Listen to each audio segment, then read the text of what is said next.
Bom, a minha tarefa nesses dias é trazer para vocês a ideia de uma cosmovisão cristã organizada em termos de criação, queda, redenção. E as três falas vão ser dividindo isso.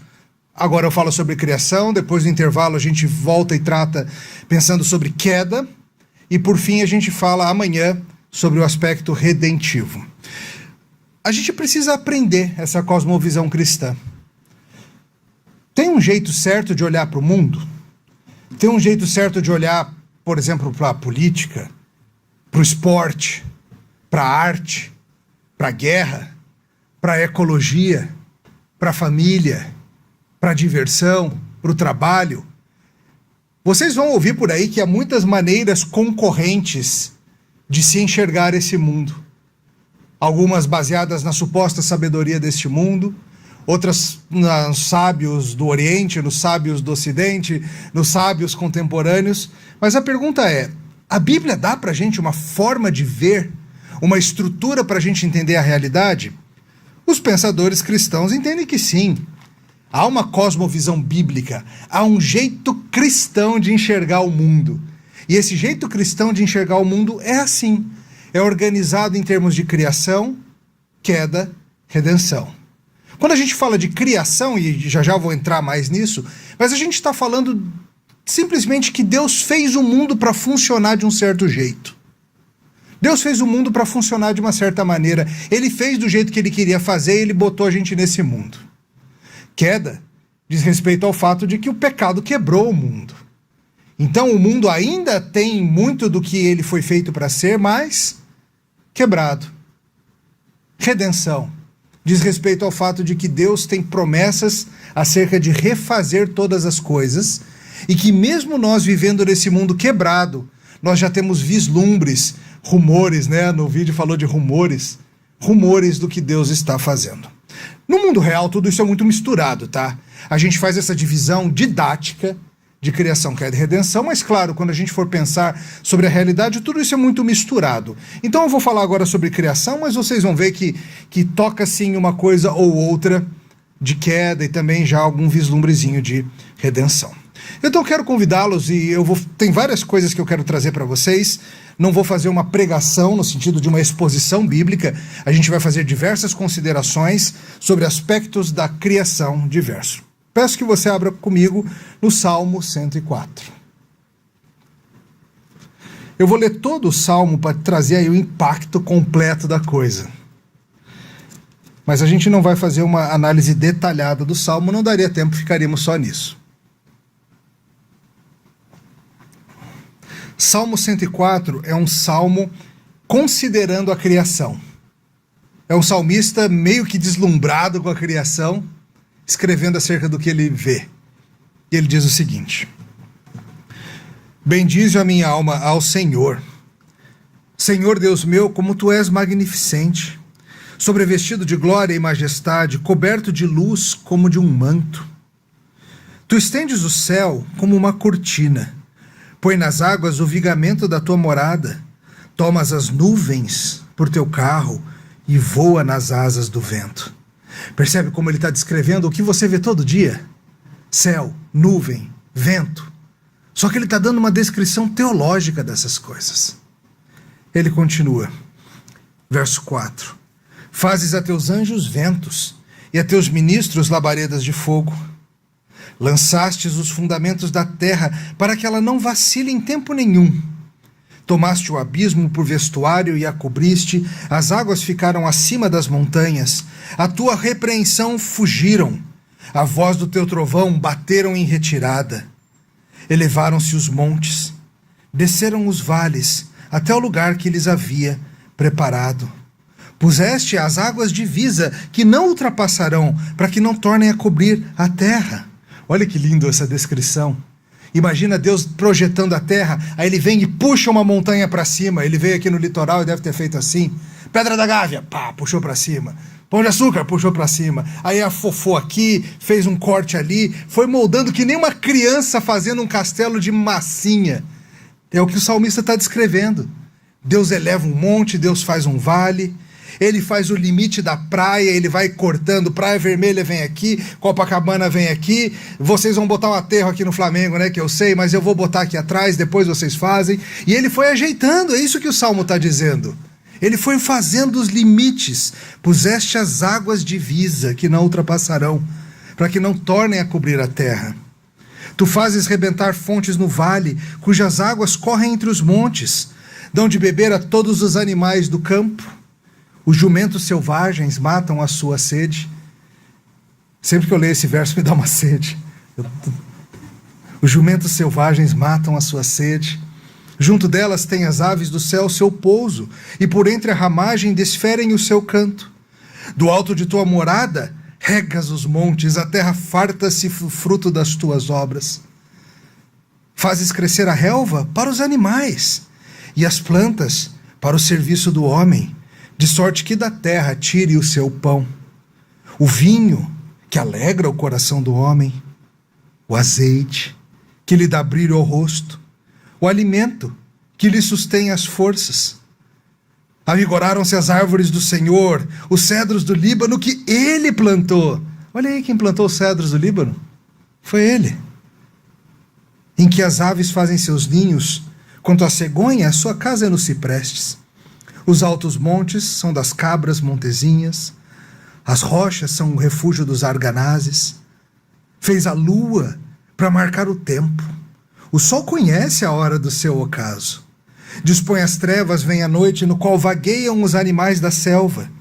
Os leõezinhos rugem pela presa e buscam de Deus o sustento. Em vindo o sol, eles se recolhem, se acomodam nos seus covis.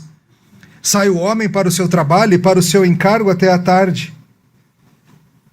Que variedade, Senhor, nas tuas obras! Todas com sabedoria as fizeste. Cheia está a terra das tuas riquezas. Eis o mar, vasto, imenso, no qual se movem seres sem conta, animais pequenos, grandes, por eles transitam os navios, e o monstro marinho que formaste para nele folgar. Não adianta me perguntar o que é esse monstro marinho que eu não sei, tá? Sei que Deus fez o mar grandão para o monstro marinho poder brincar nele. É o que o Salmo está dizendo. Todos esperam de ti que lhes dês de comer a seu tempo. Se lhes dás, eles o recolhem. Se abres a mão, eles se fartam de bens. Se ocultas o rosto, eles se perturbam. Se lhes cortas a respiração, morrem, voltam ao seu pó. Envias o teu espírito e eles são criados, e assim renovas a face da terra. A glória do Senhor seja para sempre. Exulte o Senhor por suas obras. Com só olhar para a terra, ele a faz tremer. Toca as montanhas e elas fumegam. Cantarei ao Senhor enquanto eu viver.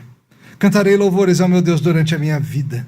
Seja-lhe agradável a minha meditação. Eu me alegrarei no Senhor. Desapareçam da terra os pecadores e já não subsistam os perversos. Bendize a minha alma ao Senhor. Aleluia. Ora comigo de novo. Senhor, que variedade nas tuas obras. Que variedade, Senhor. E nós aqui, meros humanos, contemplamos essa criação.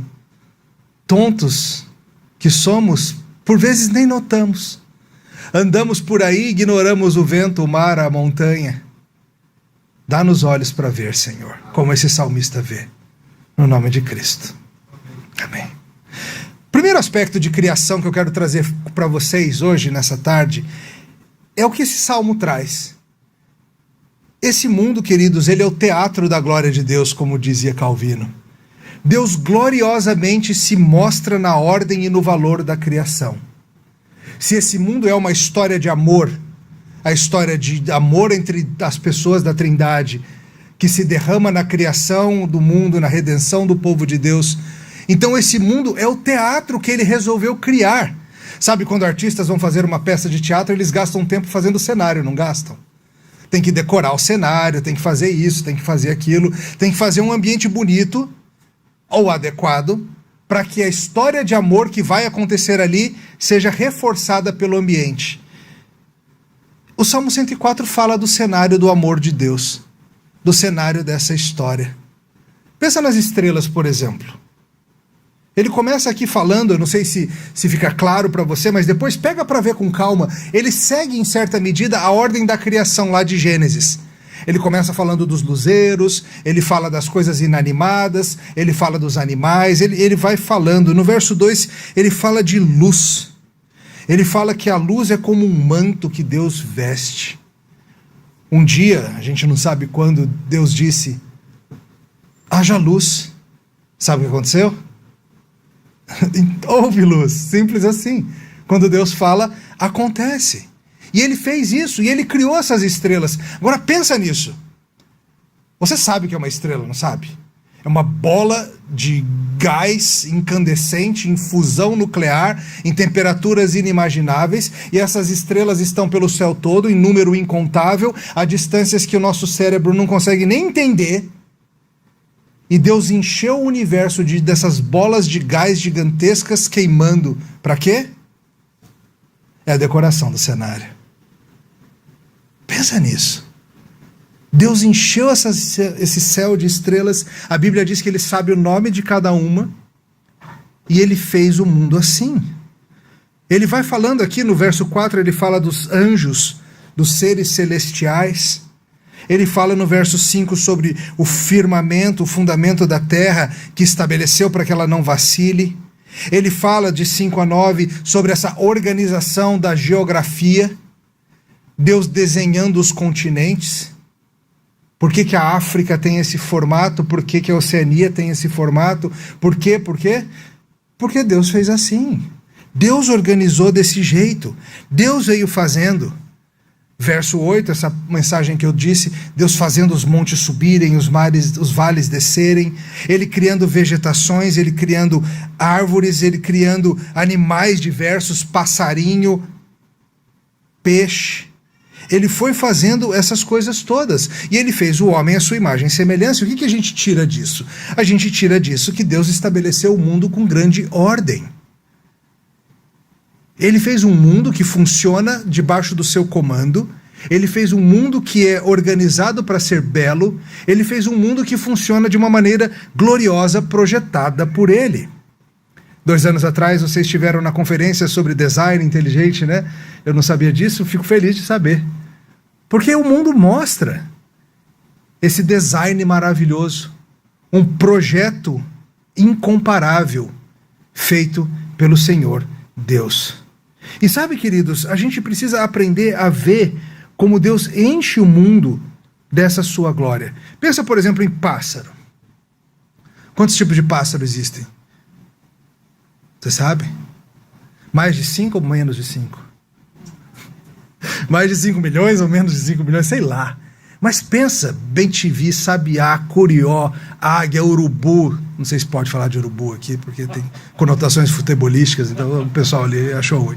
Mas aves marinhas, aves das montanhas, os psitacídeos. Pensa nessa diversidade toda de aves. De quem foi a ideia?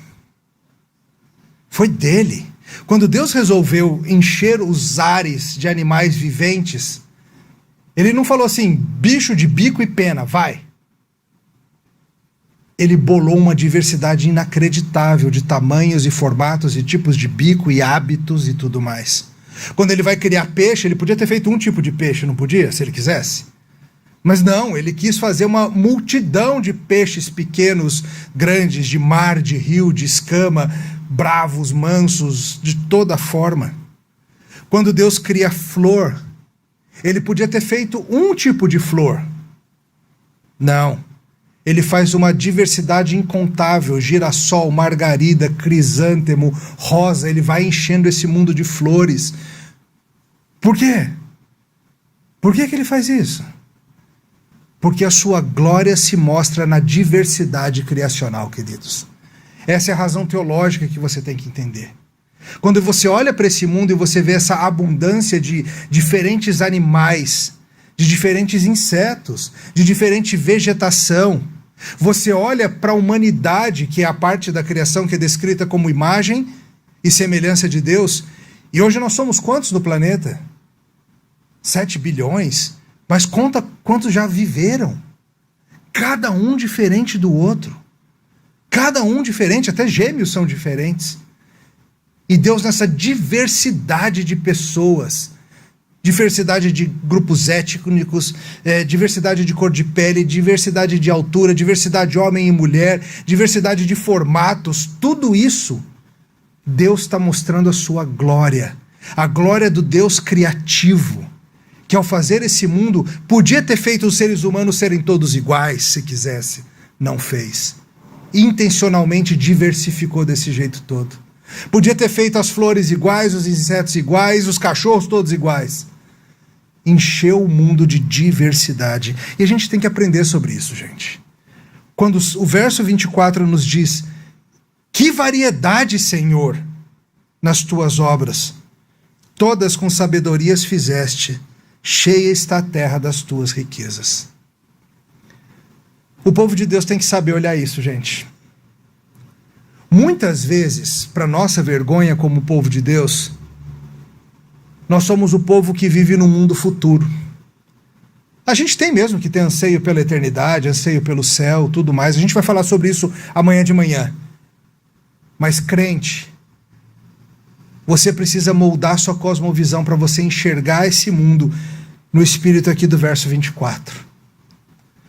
Que variedade, Senhor, nas tuas obras, todas com sabedoria as fizeste. Alguns de vocês, tenho certeza, têm animais de estimação. Alguns de vocês devem ser mais do gato, outros são mais do cachorro. Vocês veem que essas criaturas são interessantíssimas e Deus as fez com diversidade. O salmista está fazendo algo que depois Salomão faz também lá no livro de Provérbios. Você já parou para pensar o quanto Salomão em Provérbios gastou de tempo observando a criação? Ele olha a formiga, ele fica intrigado vendo formiga. Ele olha répteis, ele olha pássaros, ele olha o mundo e ele vê e ele fica pensando. Mas nós crentes, infelizmente, muitas vezes a gente perdeu a capacidade de fazer isso. Mas você precisa entender. Uma cosmovisão cristã começa por a gente entender a diversidade, a intricácia desse mundo, a complexidade do que Deus fez. E Deus fez essas relações, veja, o verso 10 e 11 aponta para relações. Não é só que as coisas existem aí soltas. O verso 10 fala que tu fazes rebentar fontes no vale, águas correm entre os montes, para quê? Verso 11, para darem de beber aos animais do campo. Deus organizou os rios, Deus fez o ciclo das águas. Lembra quando você estudou no colégio o ciclo das águas? Como vem, evapora, chove, desce, volta para o mar, evapora, aquela coisa toda. Deus organizou isso. Para quê? Para que todos os seres em lugares diversos tivessem água. Deus organizou esse mundo em ecossistemas diferentes também. Se ele quisesse, ele podia ter feito o planeta todo ser Mata Atlântica. Podia.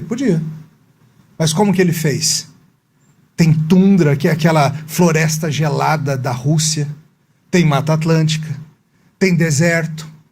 Tem planícies costeiras. Tem o Planalto Central, que é onde eu moro. Tem florestas tropicais, lá na Amazônia. Você tem os pampas no sul. Você tem cordilheiras. E cada um desses ambientes tem seus próprios animais, suas próprias plantas, sua própria temperatura, seu próprio ciclo. Você consegue olhar para isso e junto com o salmista dizer aleluia? Ou você está tão preocupado com a conta de energia que você parou de ver? Ou você está tão preocupado com a eleição nos Estados Unidos que você parou de ver? Cristão, a criação fala da glória de Deus o tempo todo. E você, como salmista, precisa aprender a ver essa variedade e ver isso tudo. O verso 14 fala que a relva é dos animais. Ele fala que a planta foi dada para o homem, não somente para a gente consumir as plantas em si, mas para a gente extrair das plantas produtos diversos. Por exemplo, não tem vinho na natureza. O que tem na natureza? Uva, mas ele diz, a gente extrai o vinho da uva. Não tem azeite na natureza, tem o quê? Azeitona, mas a gente extrai o azeite da azeitona. E aqui vai, não tem pão, não tem árvore de pão, mas tem trigo, tem mandioca. E o salmista está falando, o homem extrai dessas coisas o que ele precisa para viver. Então perceba, querido, que tudo isso aqui é algo que vem da mão do Senhor. As árvores não existem só para o nosso benefício. Elas existem para o benefício das aves também, para elas poderem fazer os seus ninhos. As montanhas não são só para a gente olhar e achar bonito. Elas servem para as cabras fazerem suas casas. A lua marca o tempo. Os leõezinhos recebem de quem o seu alimento? Quem alimenta os leões lá na savana africana? Quem?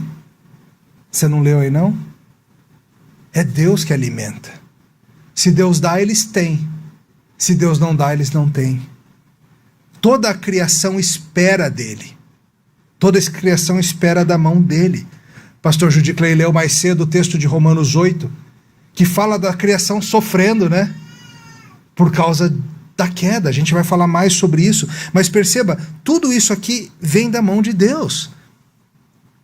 E um crente é alguém que enxerga algo disso. Enxerga que a relação entre as diferentes partes do universo, no nível macro, foram planejadas por Deus.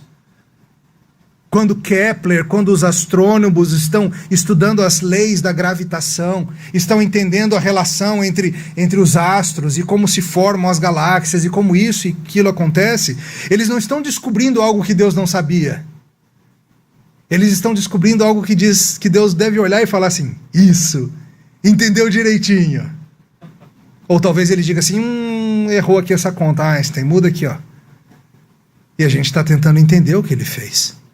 Quando a gente estuda o nível micro, não somente o macro, mas o micro, quando a gente descobre algo como o DNA, na complexidade absurda de informações que aquilo tem, quando os físicos estudam as partículas subatômicas, aquilo que é menor que o átomo, e tenta entender como se dá a interação entre essas forças, e a gente começa a tonto ver como tudo é relacionado, tudo se encaixa, porque tudo, queridos, é parte da gloriosa explosão de criatividade que é a criação divina.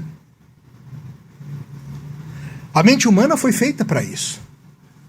Tem um autor que eu gosto muito, um escritor chamado Cornelius Van Til, e uma frase famosa dele é a seguinte: nós fomos feitos para pensar os pensamentos de Deus após ele.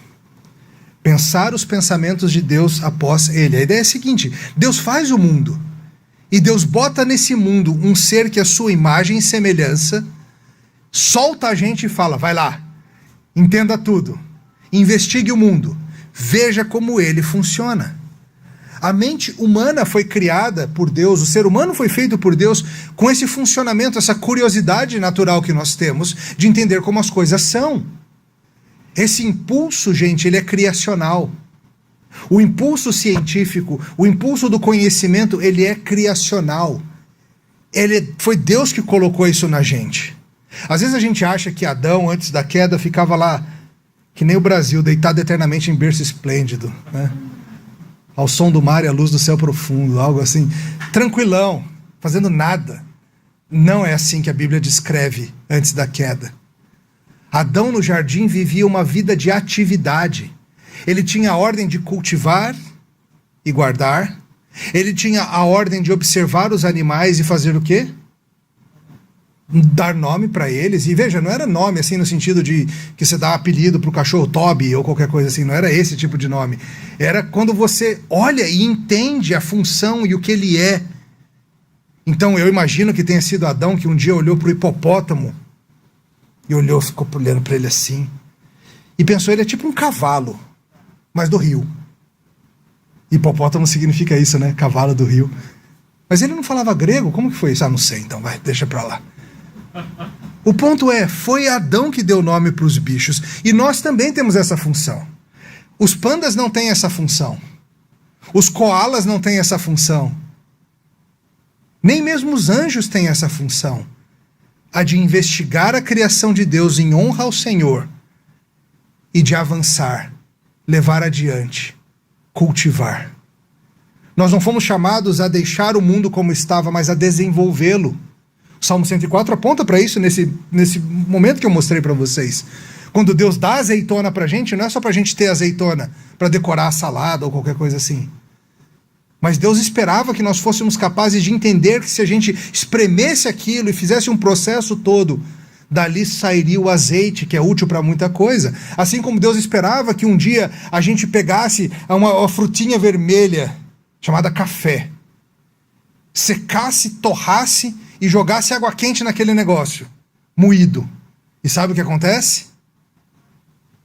Você sabe o que acontece. A civilização ocidental não existiria sem isso. Nós somos feitos para isso, gente. É o propósito criacional de Deus.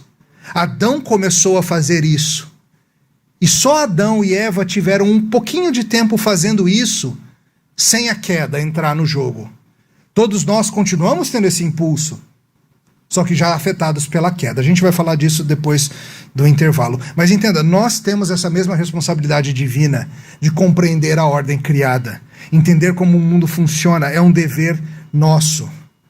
Crianças precisam ir para a escola e aprender matemática, e aprender geografia, e aprender ciências. Não é só porque o MEC exige ou o vestibular faz ser necessário. É porque isso é algo dado por Deus.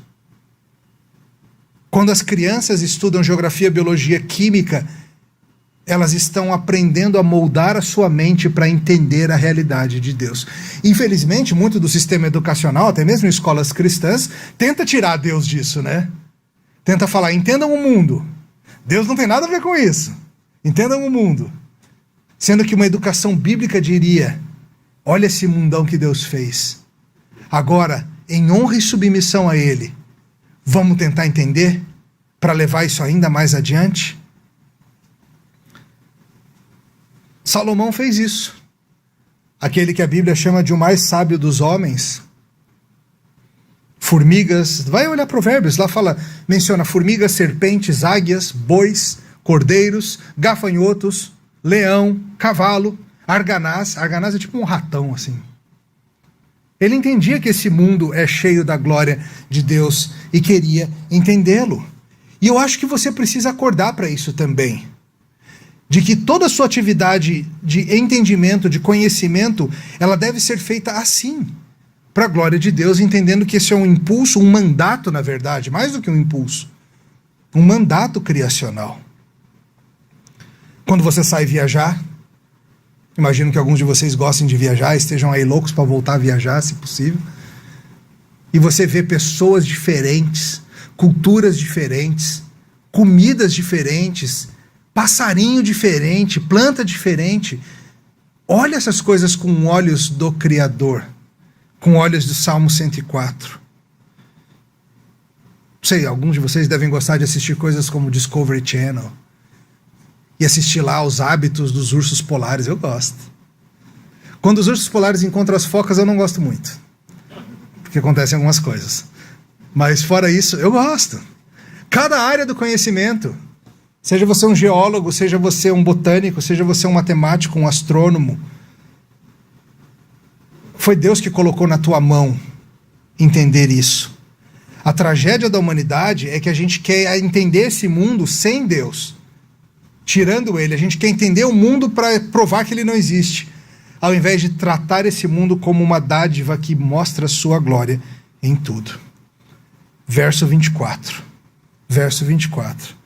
Que variedade, Senhor, nas tuas obras, todas com sabedoria as fizeste. Cheia está a terra das tuas riquezas. Você imagina como foi quando Deus criou, quando Deus disse, haja luz? A Bíblia indica algo muito interessante no livro de Jó. Vem comigo para você ver, queria que você visse. Jó 38. Jó é sensacional esse final, né? A partir do 38 é quando Deus vem e dá aquele... Presta atenção, esse é o famoso presta atenção. Assim, menino, vem cá. Aí Deus faz umas perguntas para Jó, e são muito boas. Começa aí no verso 4. Eu não vou ler todo o capítulo, mas depois leia, delicie-se com essas perguntas. Olha o que Deus diz para ele. Ô Jó, onde estavas tu quando eu lançava os fundamentos da terra? Dize-me se tem entendimento. Quem lhe pôs as medidas? Se é que o sabes. Ou quem estendeu sobre ela o cordel? Sobre que estão fundadas as suas bases? Ou quem lhes assentou a pedra angular? Quando as estrelas da alva juntas alegremente cantavam e rejubilavam todos os filhos de Deus? Quem encerrou o mar com portas quando irrompeu da madre? Quando eu lhe pus as nuvens por vestidura e a escuridão por fraldas? Quando eu lhe tracei limites, lhes pus ferrolhos e portas e disse, até aqui virás, não mais adiante. Aqui se quebrará o orgulho das tuas ondas. E aí ele segue fazendo essas perguntas para Jó, que Jó não tem nem o que responder. Jó só põe a mão na boca e fala, não tem o que dizer. Mas eu quero que você note algo interessante aqui. Falando da criação, ele fala no verso 7 sobre rejubilavam quem? Os filhos de Deus. Essa aqui é uma referência não a nós, tá? É uma referência aos seres angelicais, os anjos. E o John Piper tem um jeito de dizer algumas coisas que só ele consegue, né? E o John Piper diz o seguinte, ele fica tentando imaginar os anjos, seres espirituais, observando a criação do mundo material. Piper diz assim, imagine a maravilha e a surpresa explodindo entre os anjos. Eles nunca haviam visto ou imaginado a matéria. Eles são espíritos ministradores. Não têm corpos materiais como nós temos. Quando Deus trouxe substância material à existência, com toda a sua inacreditável variedade, qualidade visual totalmente inéditas, sons, cheiros, toque, gosto, isso era totalmente desconhecido aos anjos. Deus tinha inventado tudo. Não era como quando se mostra um novo quadro pela primeira vez, feito de cores e tintas com os quais já somos familiares. Foi absolutamente, totalmente, inimaginavelmente novo. E a resposta dos filhos de Deus qual foi? Rejubilavam de alegria. Foi assim no começo. Deus foi fazendo esse mundo e os anjos devem ter ficado chocados com cada coisa nova dessas que é descrita em Gênesis. Só que você, bobo que é, não fica, né? Você é capaz de andar por aí, ouvir passarinho e não olhar. Você é capaz de estar andando por aí e cai água do céu. Gente, cai água do céu. E você fica preocupado com se vai molhar a nota de 20 ou o seu cabelo que você fez e coisa e tal. Gente, está caindo água do céu. É um pouquinho disso é olhar o mundo que nem criança. Você já viu criança descobrindo o mundo? Criança quando vê borboleta pela primeira vez. Criança olha assim, tem uma flor voando. É uma flor que voa. É uma boa descrição de borboleta, né? Uma flor voadora. E tudo isso para chamar vocês, queridos, a atenção do fato de que nós fomos criados para a beleza. O ser humano anseia por beleza. A gente pode discordar sobre o que é beleza, mas o ser humano tem esse anseio por beleza. É um assombro. Quando nós experimentamos beleza, a gente experimenta algo dessa glória. E isso é verdade ainda no mundo caído. Amanhã eu vou falar mais sobre como isso provoca a gente. Mas o ponto é, o ser humano foi feito com receptores de beleza, por assim dizer. Nós temos papilas gustativas na boca, né? Que conseguem sentir os gostos diferentes. E é como se o seu coração tivesse papilas estéticas. Aquilo que detecta e sente beleza. E a gente sente mesmo. Numa paisagem bonita, num gesto bonito, numa palavra bonita, numa música bonita. Música é um negócio tão bonito que não tem nem como explicar direito. Sons colocados em ordem e ritmo que fazem seu coração, faz cosquinha no coração. Não sei explicar. Sei que funciona. Você ouve música, você fica emocionado. Todos vocês têm uma memória afetiva musical interessantíssima. Tem músicas que você escuta e elas imediatamente te jogam para sua infância. Assim, 50 anos atrás, e você lembra do dia que estava no portão da casa da vovó, não sei aonde, comendo não sei o quê, porque aquela música te levou. Tem músicas que te lembram da sua juventude, tem músicas que te lembram do amor da sua vida. Casais até falam, né? Essa é a nossa música, coisa assim. Normalmente é uma bem breguinha, mas é porque tá ligado a um momento ali. Músicas te levam a lugares escuros também, não levam? Eu acho que todo mundo tem meio que uma playlist proibida. Músicas que você ouve, você muda de estação, você te lembra de alguma coisa que você não queria lembrar mais. Como que isso acontece, gente? porque Deus fez o nosso coração ser movido por essas coisas. John Piper diz assim: por que a gente assiste a Copa do Mundo? Por que assistimos as ginastas quando chegam as Olimpíadas? Por que vamos ao Grand Canyon? Por que vamos aos Alpes? Por que vamos ao oceano? Porque queremos chegar perto de grandeza, beleza, magnificência, excelência. É porque fomos criados para isso. Não fomos feitos para espelhos. Fomos feitos para ficar de pé diante daquilo que é infinitamente belo. Deixa eu juntar isso com o que diz um outro pensador que eu gosto muito, um cara chamado Abraham Kuyper. Ele diz assim: hoje vemos a beleza distorcida da nossa condição pecaminosa. Uma situação que, não importa quão amável e exaltada ainda seja, não corresponde mais à beleza que existiu. E está longe de alcançar a beleza que um dia será revelada. O ponto é muito simples.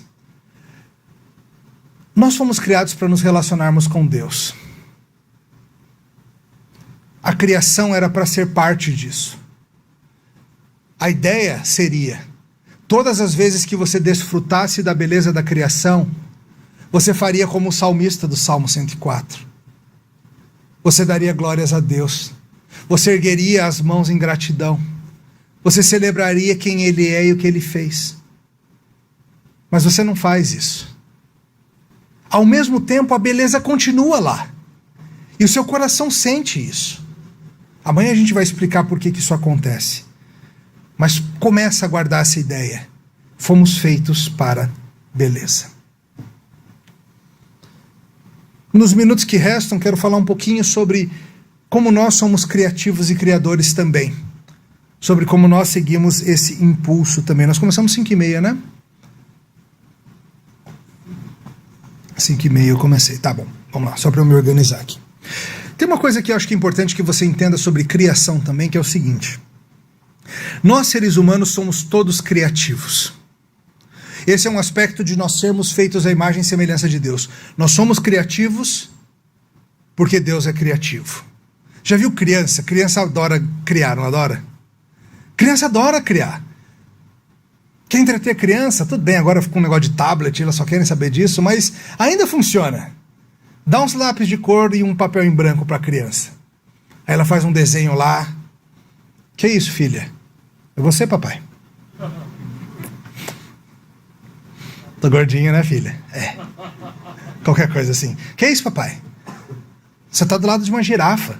Como que a girafa veio parar aqui, filha? Ué, por que não? Crianças gostam de criar, elas gostam de inventar histórias, elas gostam de inventar musiquinha. Já viu como criança inventa musiquinha? Inventa brincadeira. Minha filha, uma vez, quando ela era menor, ela criou ela inventa cada brincadeira sensacional. E a ideia era dizer assim, quem dizia coisa maior. Ah, um elefante que é maior do que uma montanha. E ficava nessa, assim, só dizendo quem que era capaz de dizer coisa maior. E horas nesse negócio. E crianças inventam isso, vocês sabem disso. Mas a gente também é assim. Todos nós somos bastante criativos. Alguns de vocês, imagino, usem muito da criatividade no trabalho. Alguns de vocês talvez trabalhem com coisa bem criativa mesmo, profissionais de marketing, profissionais de contabilidade. Não, brincadeira, contabilidade não pode ser muito criativa, né? Tem que fazer certinho.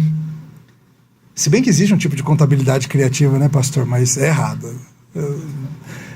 Mas você vai atrás dos seus hobbies. Fotografia, música, pintura, esporte. São coisas criativas. Você se considera criativo? Todos vocês são. Por exemplo, se você está vindo para a igreja, para o evento, e você vê que teve uma rua está bloqueada por alguma razão, o que você faz imediatamente? Você cria um caminho alternativo na sua mente. Tá, o Waze te ajuda, mas você cria. Eu imagino que todos vocês imaginam o dia diante de si quando você acorda. Você imagina os passos. Quando você vai ter uma conversa difícil com alguém, o que você faz? Você ensaia a conversa na cabeça, não ensaia? Claro que ensaia, porque você é criativo. Você fica imaginando, ela vai dizer isso. Aí eu digo tal coisa. Se ela levantar aquele argumento, eu ataco com esse. Se ela tocar naquele ponto daquele dia, eu vou também... Por quê? Porque você é criativo, você está imaginando conversas. Você está apaixonado por aquela moça, apaixonado pela cremosa, e ela não responde as suas mensagens mais, e você começa a imaginar por quê. Sempre as piores situações, né? Nós somos criativos. Um autor chamado Steve DeWitt, ele diz o seguinte: os desenhos das crianças são entesourados pelos pais. Por que Vincent van Gogh pintava? Por que nossas crianças desenham? Por razões similares às que fizeram os egípcios construírem as pirâmides, os astecas construírem os seus templos, o imperador indiano fazer o Taj Mahal, as pessoas modernas pintarem suas casas, arrumarem o cabelo, lavarem o carro, escreverem poemas para quem amam, tirar fotos de família, porque nós somos apaixonados por nos expressarmos em toda categoria sensorial.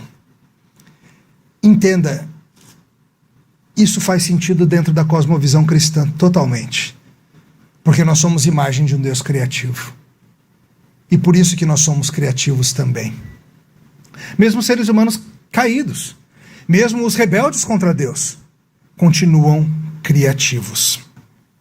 Um autor que você já deve ter ouvido falar, o nome dele é J.R.R. Tolkien. Já ouviu falar desse cara? Escritor de fantasia famoso, né? Escreveu aquela série O Senhor dos Anéis.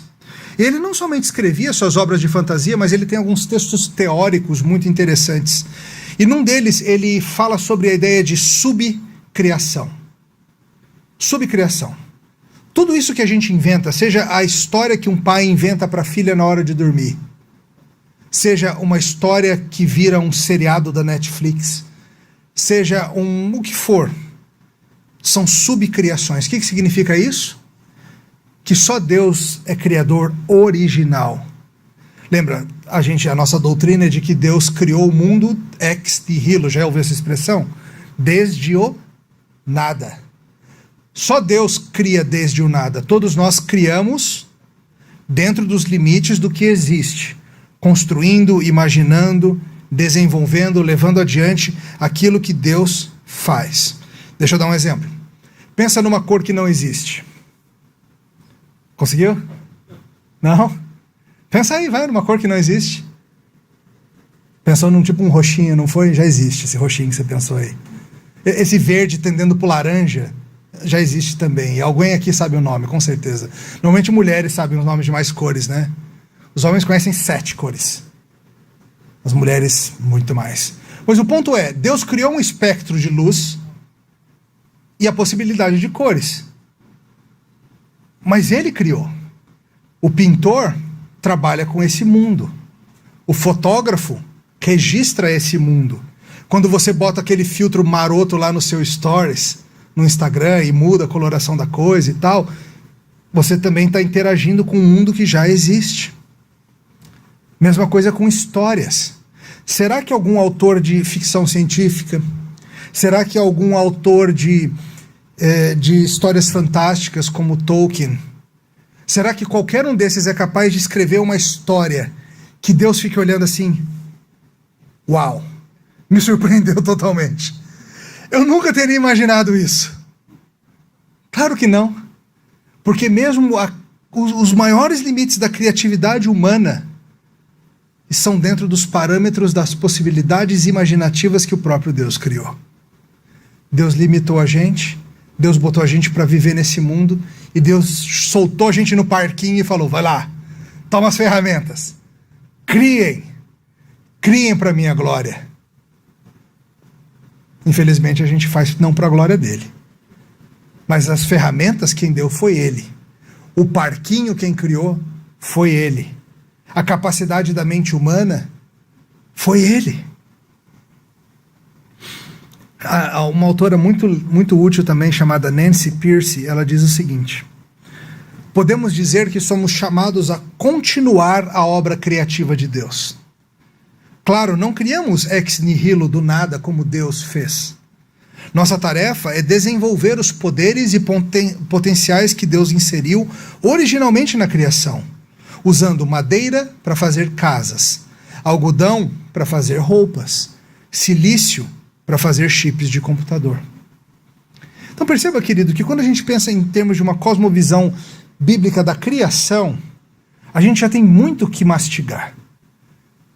E eu quero recordar rapidamente algumas coisas aqui para você levar para você, antes da gente encerrar a primeira parte.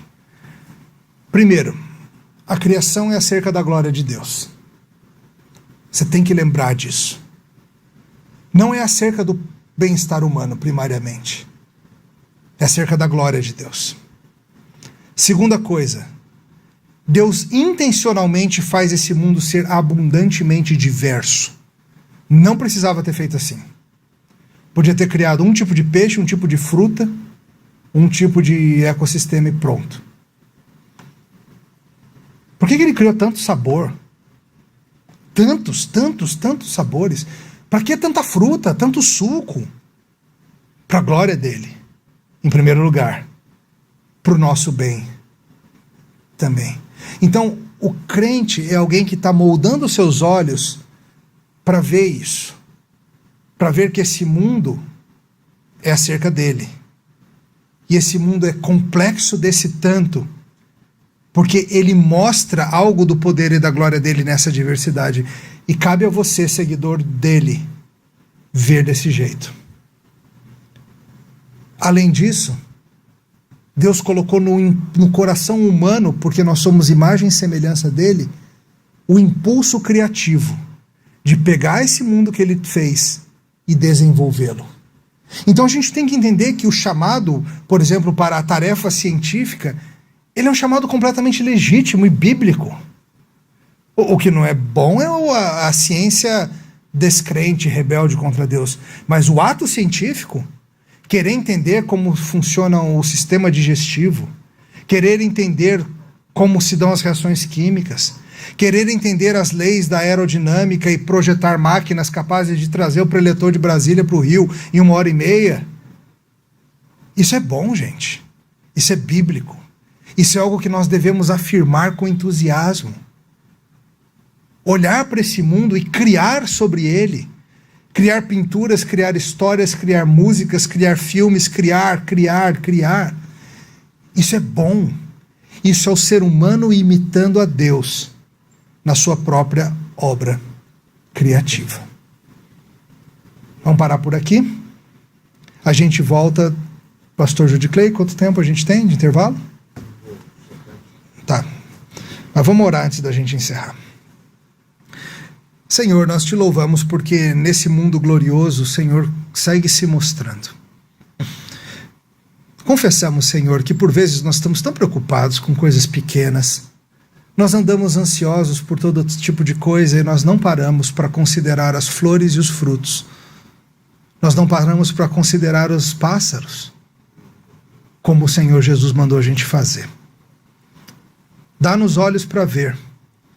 Dá-nos, Senhor, também a submissão de, ao desfrutarmos das nossas criações, da nossa criatividade, fazermos isso para a Tua glória. Ao criarmos nossas histórias, ao consumirmos histórias, ao desfrutarmos, ao fazermos nosso trabalho dotado de criatividade, façamos para a Tua glória. Em nome de Jesus. Amém. Obrigado pela atenção, queridos.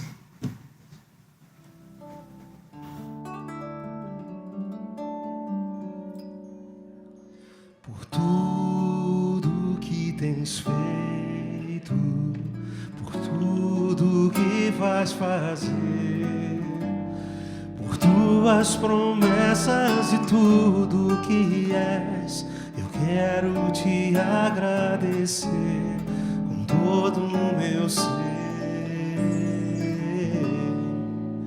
Te agradeço, meu Senhor.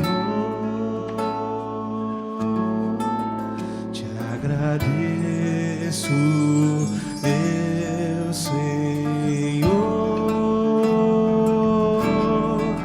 Te agradeço por me libertar e salvar, por ter morrido em meu lugar. Te agradeço,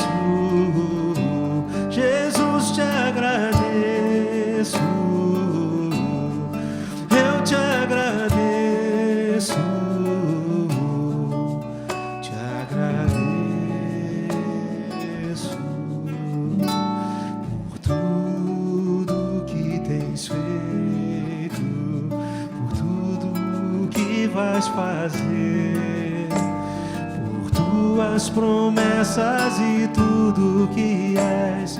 Eu quero te agradecer com todo o meu ser. E aí? Te agradeço, Deus Senhor. Te agradeço, Deus Senhor. Te agradeço por me libertar e salvar.